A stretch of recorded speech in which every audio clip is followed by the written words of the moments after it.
7월의 첫 번째 주일을 맞이했습니다. 2017년을 시작한 지가 엊그제 같은데 벌써 1년의 절반이 지나가 버렸습니다. 6개월의 시간은 어떠하셨습니까? 짧다고 생각하면 짧은 시간이었고요. 길다 생각했으면 길었던 시간이었습니다. 6개월 동안 우리의 삶이 어떠하셨습니까?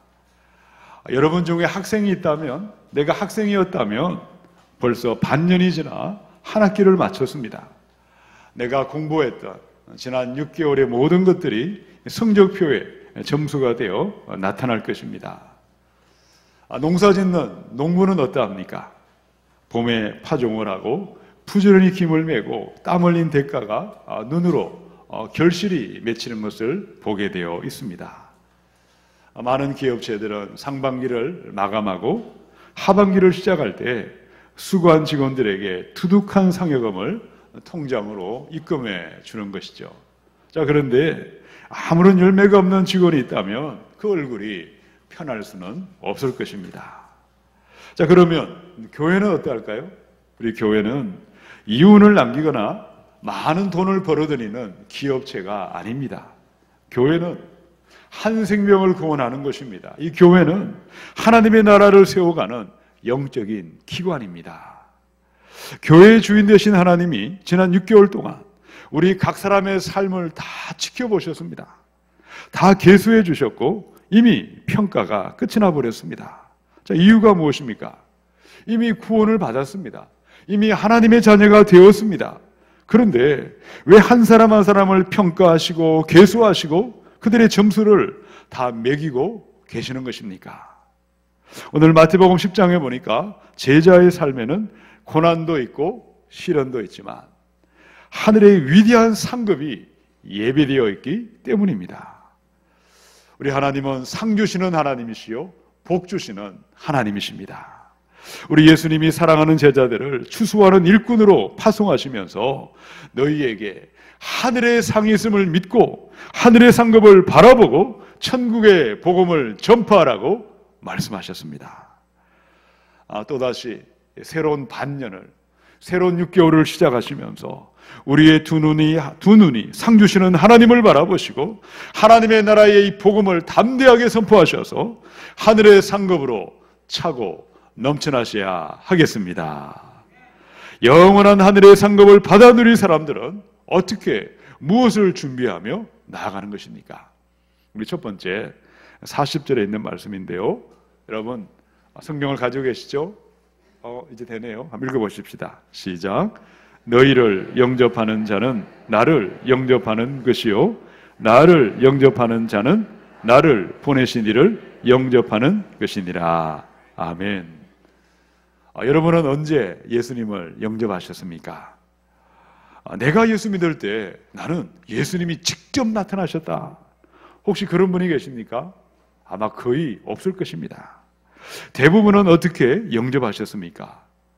먼저 믿었던 아무개가 내 아이에게 와서 예수 믿으세요, 복음을 전할 때, 전도할 때 내가 그 사람의 말을 듣고 예수님을 전하는 그분을 받아들이고 영접함으로 예수 그리스도를 영접했습니다. 우리에게 예수님을 전하는 사람들 중에는요, 배우지 못한 사람들도 있었고 인격이 모간한 사람들도 있었고 볼품없는 약한 사람들도 있었을 것입니다. 그런데 왜 그들의 말을 들었고 왜 그들을 영접했습니까? 그 사람이 대단하거나 그 사람이 똑똑하거나 무슨 자격이 있어서가 아니었습니다. 한 가지뿐이었습니다. 예수님이 그 사람을 보내셨기 때문입니다. 우리 예수님은 아버지 하나님이 보내셨고 전도하는 그 사람은 예수님이 보내셨기에 그 사람을 영접하는 것이 예수님을 영접하는 것이요 하나님을 영접하는 것인 줄로 믿습니다. 복음을 전하는 사람들, 주의 종들을 어떻게 맞아들이시고 어떻게 영접하십니까? 복음 전하는 사람을 영접하는 것이 그리스도를 영접하는 것입니다. 그때에 영원한 하늘의 상급에 참여하는 위대한 삶이 시작되는 줄로 믿습니다. 고린도후서에 보니까요 12장 16, 17절입니다. 하여간 어떤 이의 말이 내가 너희에게 짐을 지우지는 아니하였을지라도 교활한 자가 되어 너희를 속임수로 취하였다 하니 내가 너희에게 보낸 자 중에 누구로 너희의 이득을 취하느냐. 어떤 교회 이야기죠? 고린도 교회 이야기입니다. 이 고린도 교회 몇몇 교인들이 바울에 대해서 어떤 소문을 퍼뜨렸습니까? 바울은 교활한 인간이다. 너희들을 교묘하게 속이며 사기치며 헌금을 도적질하고 돈을 밝히는 나쁜 사람이라고 그들에게 예수의 복음을 전해주었고 그들에게 하나님의 말씀을 가르쳐 주었던 주의 종을 그들은 바르게 영접하지 아니했습니다.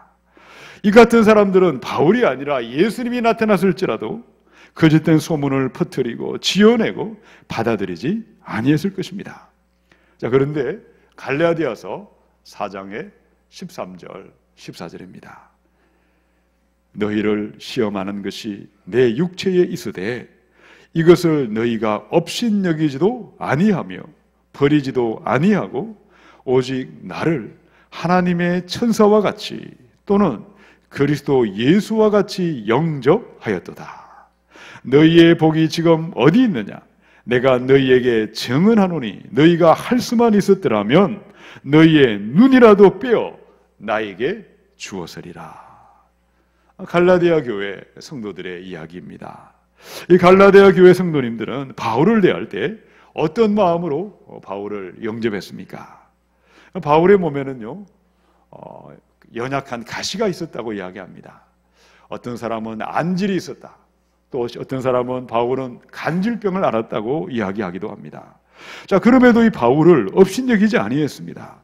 천사를 대하듯이 영접했고 예수 그리스도를 영접하듯이 바울을 영접했습니다. 심지어 바울을 위해 할 수만 있었다면 그들의 눈이라도 빼어서 주었을 그 정도였습니다. 여러분, 복음을 전했던 바울이 돌변한 것이 아니었습니다. 사람 됨됨이가 갑자기 딴판으로 바뀐 것도 아니었습니다. 그런데 왜 어떤 사람은 바울을 환영하고 맞이하고 영접했습니까? 왜 어떤 사람은 바울은 사기꾼이요, 돈을 밝히는 사람이요, 교활하고 악한 자라고 전혀 다른 상반된 평가를 내리고 있는 것입니까? 고린도후서 6장 11절 13절에 고린도인들이여 너희를 향하여 우리의 입이 열리고 우리의 마음이 넓어졌으니 너희가 우리 안에서 좁아진 것이 아니라 오직 너희 심정에서 좁아진 것이니라. 내가 자녀에게 말하듯 하노니 보답하는 것으로 너희도 마음을 어떻게 하라고요? 넓히라. 여러분, 예수님의 복음은 변하지 않습니다. 항상 한결같고 언제나 동일하십니다. 누구든지 예수님을 영접하는 사람마다 천국의 문이 열리고 하늘의 위대한 상이 시작되는 복된 삶은 시작되는 것입니다. 자, 문제가 어디에 있을까요? 말씀을 듣고 말씀을 대하는 그 사람들의 마음이 점점 좁아지고 있다면, 말씀을 듣는 그들의 마음이 점점 쪼그라들고 굳어지고 있다면 심각한 문제입니다. 마음이 불량해져 있다면, 마음이 좁아져 있다면 어떤 사람이 와서 복음을 전할지라도 영생의 말씀을 통하여 예수님을 영접할 수가 없습니다. 그러나 마음을 넓게 아는 사람, 마음을 크게 아는 사람, 정직한 마음으로 말씀을 받고 말씀을 듣는 사람들마다 어린아이가 와서 복음을 전할지라도 어린아이를 통하여 예수님을 영접할 수 있는 것이요, 구원의 문이, 천국의 문이 열리게 될 줄로 믿습니다. 말씀을 대언하시고 복음을 전하시는 하나님의 자녀들, 하나님의 사람들을 대할 때 어떻게 대하십니까? 우리의 마음이 좁고 옹색하고 옹졸한 마음이 아니라 넓고 정직한 마음으로 마음을 넓혀가심으로 구원의 문으로 들어가시고 하늘의 상급에 참여하시는 저와 여러분이 되시기를 주님의 이름으로 축원합니다. 우리 두 번째 41절을 읽어보십시다. 41절 시작.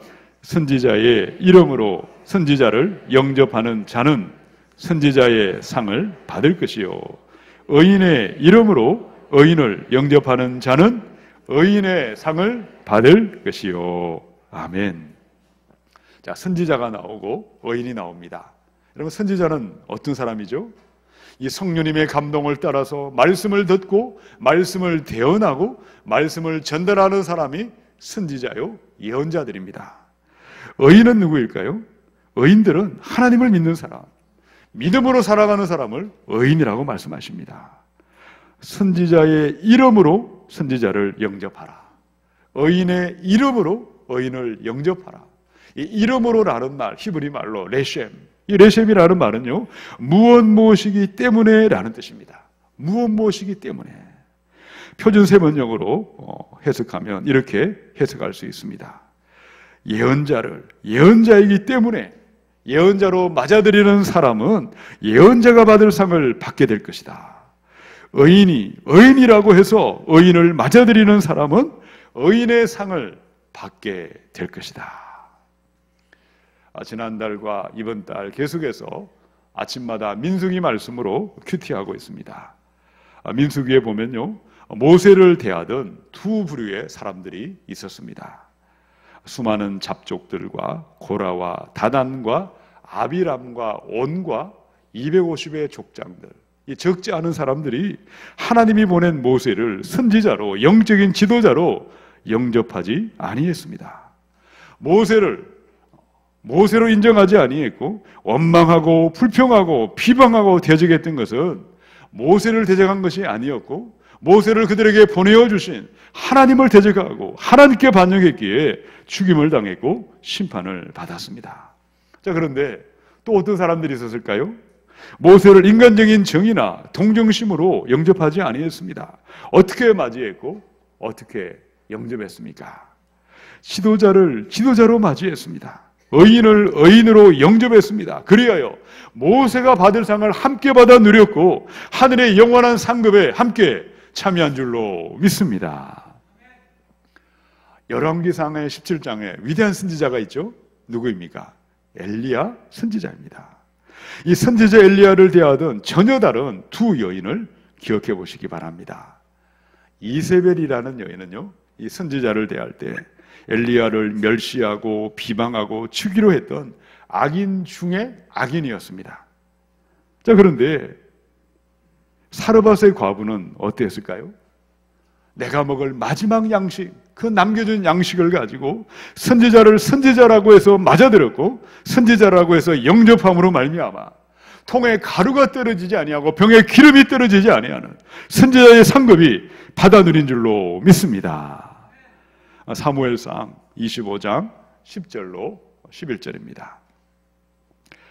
나발이 다윗의 사환들에게 대답하여 이르되 다윗은 누구며 이새의 아들은 누구냐? 요즘에 각기 주인에게서 억지로 떠나는 종이 많도다. 내가 어찌 내 떡과 물과 내 양 틀 깎는 자를 위하여 잡은 고기를 가져다가 어디서 왔는지도 알지 못하는 자들에게 주겠느냐? 여러분, 나발이라는 사람 이름을 들어보셨습니까?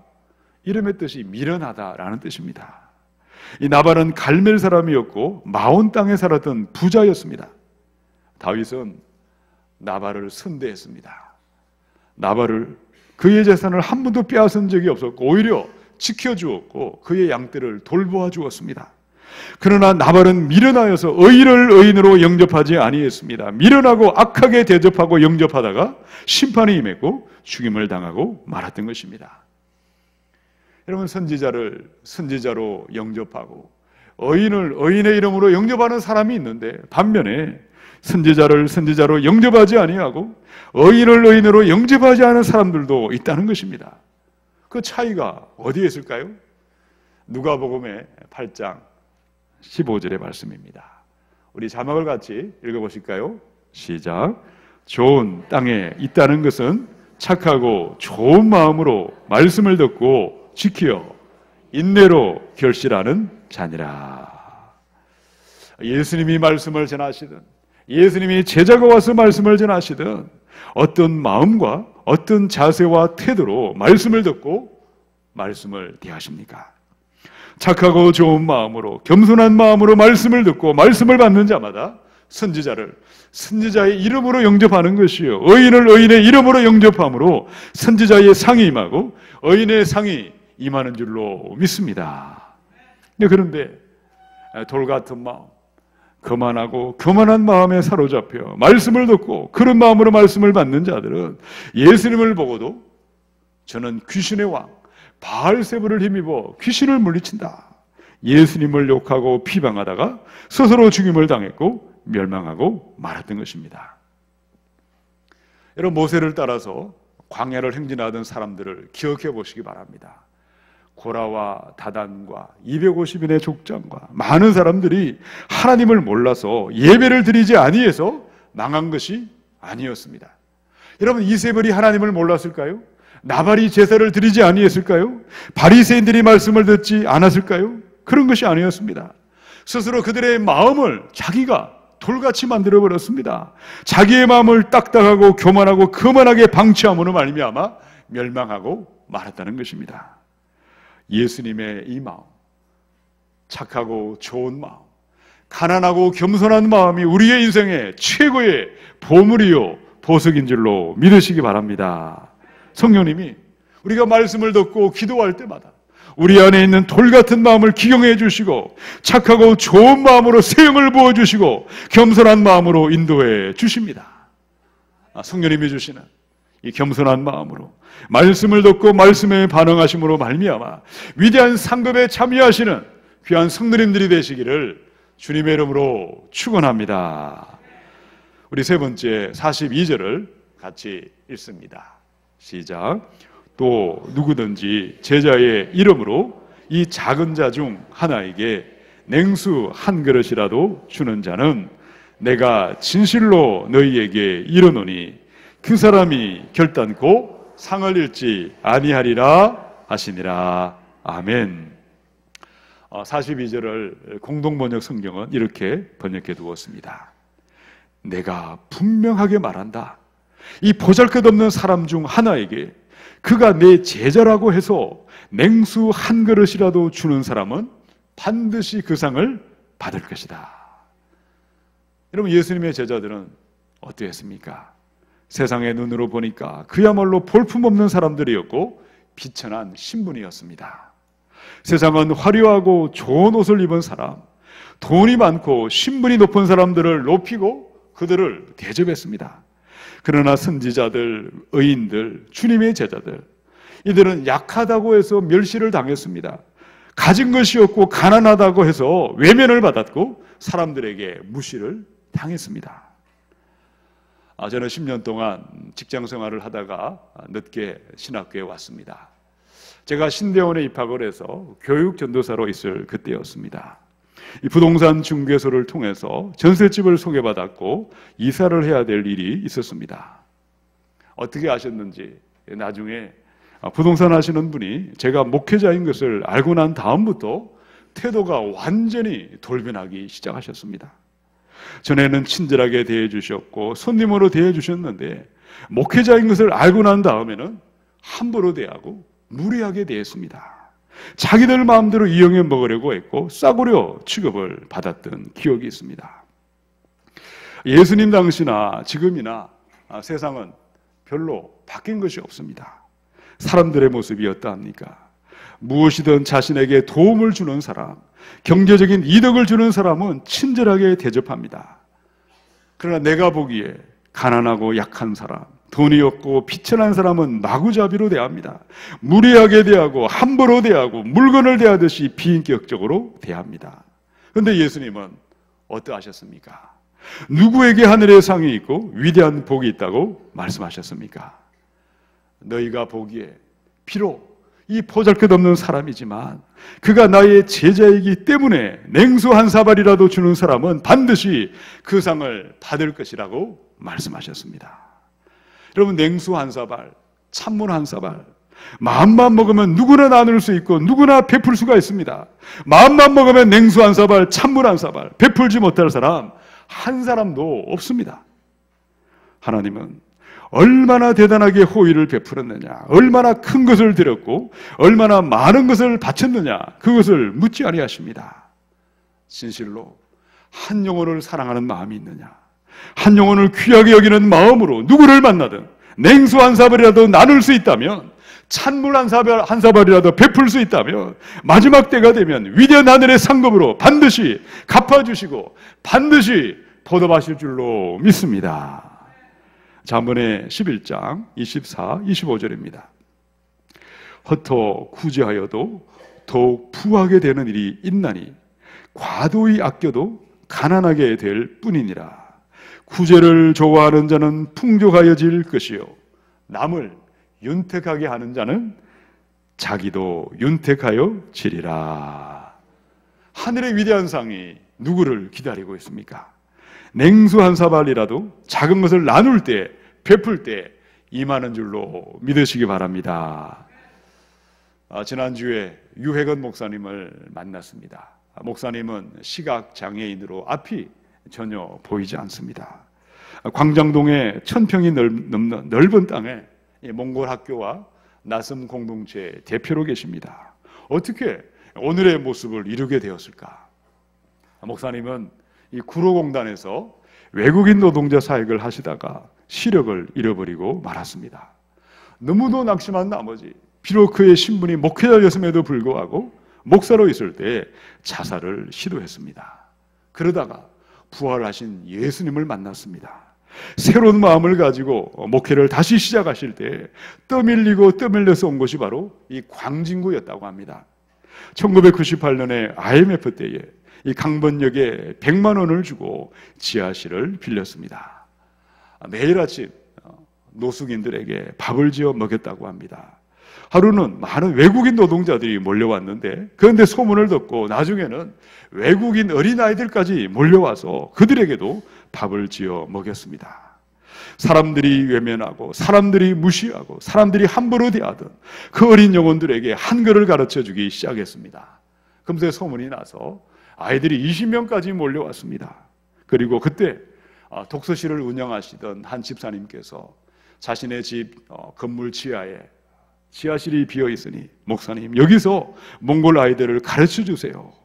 금방 40명으로 늘어났습니다. 그러다가 80명까지 아이들이 늘어났을 때 이 서울시에서 소문을 듣고 제안을 해왔습니다. 땅을 무성으로 줄 테니 학교를 지어라. 그리하여서 지금 아차산 자락에 300명이 넘는 몽골 아이들을 가르치고 먹이며 공부하고 있는 것입니다.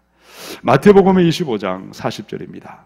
내가 진실로 너희에게 이르노니 너희가 여기 내 형제 중에 지극히 작은 자 하나에게 한 것이 곧 내게 한 것이니라. 우리 주변에는 우리가 언제든지 마음만 먹으면 냉수 한 사발, 찬물 한 사발 줄 수 있는 많은 작은 가난한 사람들이 있습니다. 작은 소자에게 냉수 한 그릇이라도 나누고 베푸는 삶이 저와 여러분의 삶이 되셔서 하늘의 위대한 상급에 참여하시기를 주님의 이름으로 축원합니다. 요한복음의 6장 53절로 55절을 읽고 말씀을 마치겠습니다. 예수께서 이르시되 내가 진실로 진실로 너희에게 이르노니 인자의 살을 먹지 아니하고 인자의 피를 마시지 아니하면 너희 속에 생명이 없느니라. 내 살을 먹고 내 피를 마시는 자는 영생을 가졌고 마지막 날에 내가 그를 다시 살리리니 내 살은 참된 양식이요 내 피는 참된 음료로다. 아멘. 성찬에 이 떡과 잔을 우리가 먹을 때에 주님의 살과 피를 먹고 마실 때에 우리의 이 믿음이 이 땅만 바라보는 삶이 아니라 하늘의 영원한 상급이섬을 바라보시며 영광의 삶을 향해 함께 일어나 나아가시기를 우리 주님의 이름으로 축원합니다. 함께 기도하겠습니다.